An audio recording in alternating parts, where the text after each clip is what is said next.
நினைச்சிட்டு இருக்கும் போது எங்க மாமி கால் பண்ணி கொடைக்கானல் போவோம் வரலான்னு கேட்டாங்க. உங்கள் சேவை எங்களுக்கு தேவைன்னு சொல்லிட்டு பேக் பண்ணிட்டு கிளம்பியாச்சு. போற வழியிலே மீனாட்சி பவன் ஒரு கடைக்கு சாப்பிட வந்தோடனே ஆர்டர் பண்ண பூரி வந்துருச்சு. தோசை எக்கடான்னு திரும்பி பார்த்தா அந்த தெனாவட்டான தோசை படுத்துக்கிட்டு 4 பேரை தரத்தரன்னு புடிச்சு இழுத்துட்டு வந்துட்டு இருந்தாங்க.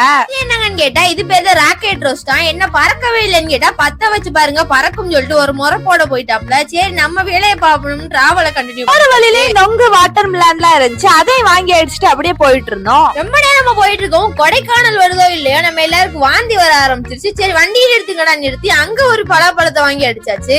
எப்படியோ சுத்துன்னு சுத்தி வர வேண்டிய இடத்துக்கு வந்தாச்சு. வந்து பார்த்தா இலையெல்லாம் விரிச்சு வச்சிருக்காங்க.